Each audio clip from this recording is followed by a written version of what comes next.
I'm going to get there because I've got that issue with the seatbelt. You sent him a new one. Yes. Does he bring the car back and do you try again with it? He told me never bring the car back to me again, Judge, because he didn't trust me. Did you send him this new seatbelt? I did, yes. Did you fit that seatbelt? No, I sent it back to him because it wasn't the right seatbelt. Did you get that back? I did, yes. Now, that's £60 for a new seatbelt. That's not the end of the matter, because the rest of your claim for getting the car serviced, the gearbox problems and various other things, you say resulted as a result of it being a poorly serviced vehicle, correct? That's correct. In other words, you say Andy sold you a dud. He did. What happened, Luke, to the car? The accelerator, it wouldn't... There's no power in the accelerator. There was power in the car, but there was no power in the accelerator. And why you say you've got no experience, you didn't want to go... I didn't know what was going off, so you must have been a little bit... You must have been a little bit shocked, right? I was a bit...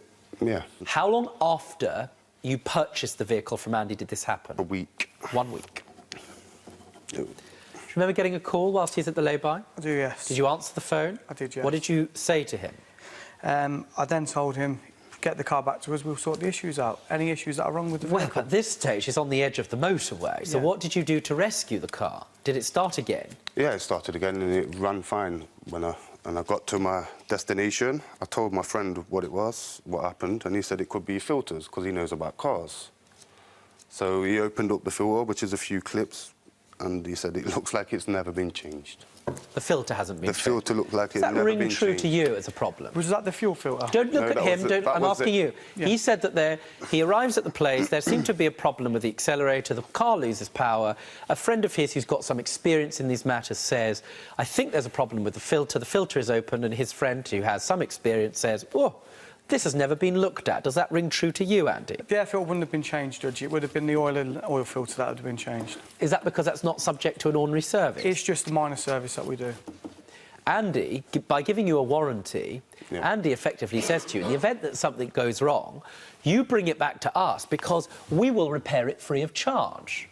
So you're under an obligation at that stage to at least give him the opportunity to make any repairs. Why didn't you do that? Because he didn't give me a warranty for that. He gave me a warranty to go to any garage. Very good. Let's have a look at it. Can I see it, please? Yes, of course you can.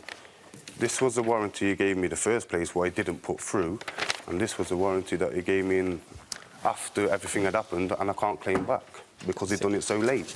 The start date of this guarantee is the 11th of November 2015. That's correct. So sometime after the car was driven away. Yeah. Yes? Did you organise this for him? Basically, what happened, Judge, he refused to... I'm sorry for saying basically. He refused to bring the car back to me for our garage warranty, one that we personally put on the vehicle. So, as a goodwill gesture, I said to Luke, we'll purchase a warranty for you that you can use nationwide in any garage. But it didn't come into force, is the problem. Just pause. Yes. It didn't come into force until you actually made that purchase on his behalf, right? That's correct. The other problem that you've got with that, Andy, and it's a difficult one to resolve, is The damage was already there. Excuse me? The damage was already there. Very good. Yes. Your complaint in reply is to say, hang on a minute, this gentleman didn't give me the opportunity to make the repairs, and had he, we were covered. Correct? We offered 3 or 4 times, Judge, to repair the vehicle. 3 or 4 times. You said no. And what you did, in fact, Luke, was you took it to another mechanic. Local garage, yes. Right. Now, they diagnosed several problems. The first one is, you say, you need to listen to this, that there was £250 for one of the gearbox problems. Yeah. Yes? Yeah, that's correct. It's called the synchros. What about the £261 for the labour costs of fixing the second gearbox problem? It says removing the gearbox and the flywheel. What do you mean by well, that? The labour on... That's the labour, is it? Yeah, so I've got he sent the gearbox to somebody else. I see. You've also asked for £140 to get the car serviced. Yep. Well, the car had already been serviced, hadn't it? No. Well, how are you able to prove that that's not the case? It's up to you to prove it wasn't. Well, I wouldn't go out and buy new filters for the car and new oil a week later if it had been serviced. There's no point in wasting my money on that. How do you demonstrate to me that that gearbox was in poor condition when you bought it? I didn't say it was when I brought it. Like, I don't know, because he didn't change the clutch. I had to buy a new clutch because I thought that's what the grinding was, into second and third. How long had you driven it when the gearbox broke? about a week, 2 weeks. I may have sympathy with somebody's case. It doesn't necessarily mean that you can prove your case in law. That's fine. To that extent, I need the assistance of, very briefly, of my mechanic expert. Should I also just say, I've never ever seen any receipts for any vehicle. I've never been sent anything. I've never seen any receipts for what? for any works that have been done to the vehicle. I've never been told about any works that have been done to the vehicle. That's a very good point. Thank you, sir, for coming. About a week after the car has been driven away, there is a material and significant problem with the gearbox. As a result, it needs to be fully replaced.